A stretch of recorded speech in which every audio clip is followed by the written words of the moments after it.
Hola a todos los amigos de Filosofía Apuntes. Estamos a 18 de febrero del año 2024 con este apunte sobre el mundo imaginal Malakut.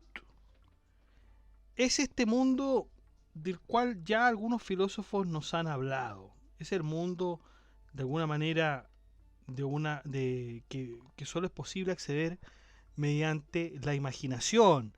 Hay algunos que dicen que en realidad no se puede acceder por el medio de la imaginación, sino que este mundo va ejerciendo una influencia en el hombre, pero el hombre no puede conocerlo. Hay muchas teorías de lo que se dice, encierra un aire de misticismo, pero es también bastante importante porque nos va dando a entender que en la cosmología islámica existen mundos que tienen sus propias características. Bastante parecido quizá a lo que podríamos haber visto con Plotino, pero la verdad es que con Plotino teníamos ya ciertas fuentes, ciertos estadios de la realidad, y acá son distintos. Debemos decir que sí son distintos. Algunos dicen que son dos, otros tres y otros cuatro. Son, digamos, cuatro estadios de la realidad, considerando este mundo, considerando el mundo que también está después, más allá de la muerte, y que nos deja mucho en qué pensar con respecto a la otra vida. Con respecto a la otra vida. Hay elementos que a mí me llaman la atención, que me recuerdan mucho a filósofos de la Edad Media. Pero bueno, vamos a comenzar viendo este concepto que es el Malakut, el mundo imaginal. Sin más dilación, vamos allá.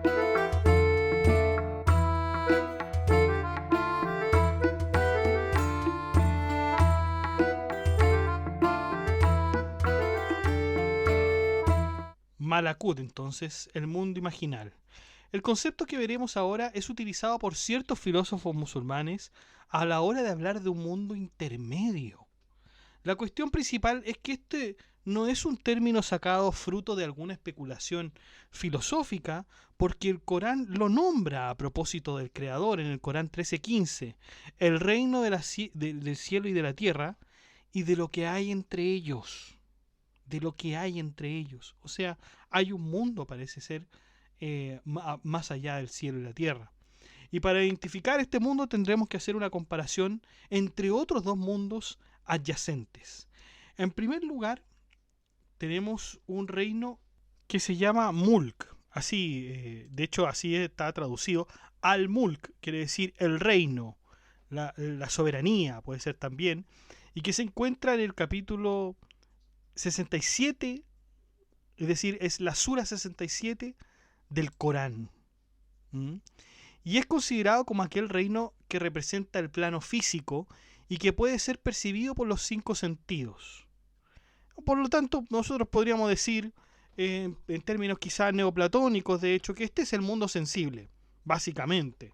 Y bueno, de este reino la verdad es que no hay mucho que explicar, porque si nosotros ya a estas alturas que hemos visto a Platón y sabemos que Platón hacía esta división entre el mundo sensible y el mundo inteligible, yo creo que ya podemos estar en condiciones de estar muy claros con respecto al mulk. Ahora, si usted ve la palabra mulk en el Corán, y claro, se va a encontrar con que el Corán, en este capítulo, la Sura 67, no nos habla de un reino propiamente tal, sino que lo que enfatiza la Sura es que ningún individuo puede imponer su voluntad en otro. ¿Ya? O sea, no habla de un reino, sino que habla justamente del dominio de Dios por sobre los hombres. Bueno, ese entonces es este reino llamado Mulk. Inmediatamente vamos con Malakut. El concepto de Malakut, ya estamos hablando entonces del mundo imaginal, que es aquel que está entre el cielo y la tierra. Se entiende en general que este mundo se limitaba al conocimiento de los espíritus, ángeles, genios o demonios. Sin embargo, este mundo, algunos dicen que no puede ser percibido por los cinco sentidos y tampoco con la inteligencia, pero puede ejercer influencia en el hombre de manera constante por medio del shaitán. El shaitán en la cultura islámica es un genio maligno que tienta a los hombres a pecar. Y por otro lado están los jinn, que nosotros ya habíamos hablado en los textos, por ejemplo, de Surawardi, que se muestran más benignos y solidarios con el ser humano. Adicionalmente, las almas de los hombres humanos también se encuentran en este reino. ¿Ya? También pueden encontrarse ahí. El filósofo Al-Ghazali es uno de los que menciona este mundo teniéndolo como aquel mundo que se percibe la realidad tal y como es, mientras que en el primer mundo, es decir, el Mulk, sería el mundo de la mera apariencia, como habíamos visto. En este sentido, Al-Ghazali confirma la superioridad del Malakut frente al Mulk, porque Malakut sería el mundo inteligible frente al mundo material que sería el Mulk. Y la verdad es que claro, o sea, para Al-Ghazali esto es muy claro en el sentido de este es el mundo inteligible y este es el mundo material. Pero si nosotros, a ver, no quiero contaminar esto con la filosofía griega, pero si nosotros vamos a Platón, vamos a ver que las imágenes o el demiurgo, por ejemplo, que se supone que pertenecería a este mundo del Malakut, ya, perfecto, es inteligible, es inteligible. Pero Al-Ghazali no habla de formas, así como si estuviéramos hablando de la belleza, la justicia, jamás habla de eso, pero dice que es un mundo inteligible de todas maneras. Ahora bien, para Al-Ghazali también existía un Alam al-Jabarut, que si bien no era considerado un reino, además de los ya mencionados, era un elemento que conectaba el mundo sensible y el inteligible. Podríamos hablar entonces que el Alam al-Jabarut era una especie de intermediario para Al-Ghazali entre estos dos mundos. Pero bueno, para Al-Ghazali está este mundo que es el Malakut, que es el mundo imaginal, y el Mulk, que es el reino, digamos, soberano de lo sensible. No obstante, no es sino con Surawardi que Alam al-Jabarut, es decir, este intermediario del que hablaba Al-Ghazali, se convertiría en un tercer reino independiente de Mulk y Malakut, que es donde en realidad reside Dios, reside Alá. Por lo tanto, para Surawardi habían tres reinos: Mulk, que es el mundo sensible; Malakut, que es el de las imágenes; y Al-Jabarut, que ya sería donde reside Dios. No obstante, a ver, puede sonar bien irrisorio decir donde reside Dios. O sea, Dios no reside en ninguna parte como si tuviera una especie de límites, ¿no es cierto? Así que por favor sean tolerantes conmigo y ténganme la buena fe de que estoy hablando de que ese es el reino de Dios, ¿no? No obstante, Surawardi también nos habla de un cuarto reino llamado Alam al-Mithal, que es identificado como el mundo de las imágenes suspendidas. Aquí está creando ya otro reino metafísico. Es un estado que ha sido alcanzado, esto lo dice y lo vimos nosotros en la segunda parte que nosotros hicimos del libro, que se llama La filosofía de la iluminación. Vean ese podcast, escuchen ese podcast de Surawardi que se llama La filosofía de la iluminación, parte 2, porque es aquí donde habla de este reino, que como dice, es un estado que ha sido alcanzado por quienes han sido bendecidos y por los ascetas que oran de forma pura. Estos pueden escapar a un estado intermediario llamado el mundo de las imágenes suspendidas. Y en ese estado ellos pueden llamar las imágenes a seres. Por ejemplo, traer sabores, traer sonidos, formas, y cualquier cosa que ellos deseen pueden traerla de ese mundo. Una vez que ciertos hombres han escapado del mundo de las fortalezas, ellos poseerán las sombras del mundo de las formas suspendidas de acuerdo a las cualidades morales. Pero estas formas no son las que Platón describía. Fíjense aquí, el mismo Surawardi está hablando. No son las que Platón describía, que su totalidad son todas buenas y luminosas. ¿Se acuerdan? Cuando Platón nos hablaba de la justicia, la belleza, etcétera. Nos hablaba del mundo inteligible, ¿se acuerdan? Pues en este mundo también hay formas malas. Claro, yo, por lo menos, a ver si me recuerdan ustedes cuando hablábamos de Platón en la República, claro, hablaba de la injusticia, hablaba de ciertos males, ¿no es cierto? Pero podríamos decir que ellos eran partes del mundo inteligible. No lo sé, no sé si propiamente Platón dijo sí, esto también es parte del mundo inteligible. Ahí me corregirán ustedes. Pero Surawardi lo está diciendo acá, o sea, está diciendo, no es el mundo que Platón describía, porque Platón describía que en su totalidad todas las formas eran buenas y luminosas. No, señores, aquí en este mundo hay formas también malas. Por ejemplo, dice Surawardi, se ha comprobado que muchos hombres han visto demonios en lugares como Darband y Millanaj.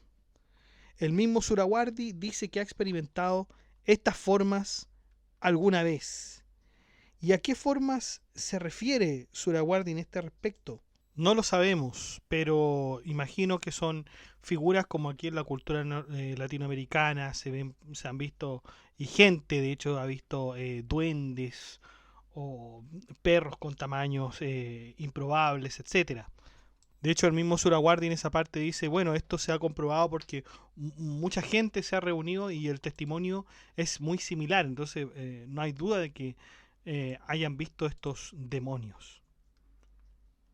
Hay veces que el Malakut y el Alam al-Mithal, es decir, el mundo de las imágenes suspendidas, se tratan indistintamente. A veces Malakut es lo mismo que al-Mithal. Otras se hace diferencia, como lo vimos anteriormente, es decir, eh, Malakut como reino imaginal superior y el Malakut como el reino de las imágenes suspendidas, que sería una especie de entrada al Malakut. Pero esto ya es una discusión doctrinaria entre los expertos que han visto este tema, ¿no? Unos lo asimilan y otros lo dividen. Otros autores han identificado estos dos reinos como Jurkalía, el cual se describe como un mundo que tiene las mismas cualidades de estos dos mundos, como si fueran uno, como si el Al-Mithal y el Malakut fueran uno. También se dice que este reino está más allá del monte Kaf. El monte Kaf nosotros ya lo habíamos hablado con Surawardi, lo habíamos aprendido, que es este monte legendario muy importante para la cultura islámica mística iraní. Este mundo imaginal es el paso del ascenso del ser o de su descenso al hombre. Es el lugar propicio para las formas no sensibles, lo que hace que todo lo que es perteneciente con el mundo inferior tiene también su correspondencia con el mundo superior. Claro, cada uno va ejerciendo una influencia en el otro. Ahí está el Mulk, entonces tenemos el Malakut que va ejerciendo fuerza en el Mulk y el Jabarut que va ejerciendo fuerza en los dos inferiores. Este mundo que es superior, el Malakut, el superior al Mulk, no al Jabarut, contiene en sí mismo su propia historia, su propia geografía. Y el medio para conocer este mundo es a través de la imaginación. Hay algunos, como habíamos dicho, que dicen que no, esto no es posible. Pero de hecho, Mula Sadra lo llamaría imaginación creadora, esta capacidad para entrar en este reino que es el Malakut. Bueno, muchachos, esto es lo que teníamos que hablar sobre el mundo imaginal. No lo quería dejar pasar porque es un concepto importante entre la cosmología musulmana y también que algo ya habíamos visto con Al-Ghazali y Don Surawardi.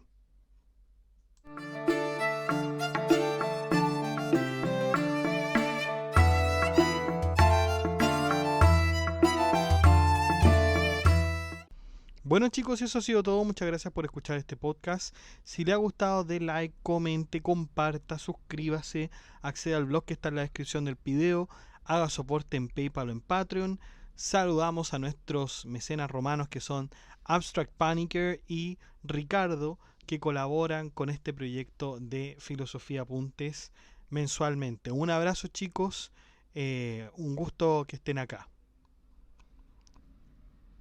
Y también saludamos a nuestro mecenas medieval, que es Gab Welther, que también colabora con una membresía un poco más alta que los mecenas romanos y que ya se ha mantenido en el tiempo apoyando este proyecto educativo. Muchas gracias, Gab Welther. Un abrazo. Y usted también puede ser colaborador en Filosofía Apuntes inscribiéndose en las membresías que aparecen en el botón unirse de cada video. Usted presiona el botón unirse, van a aparecer 4 membresías con distintos precios y usted puede elegir el que mejor le convenga. Si no le acomoda ninguno de esos precios, de todas maneras usted puede colaborar con Filosofía Apuntes haciendo clic en el botón gracias y poner la suma que a usted más le acomode. Que estén muy bien, cuídense, chao.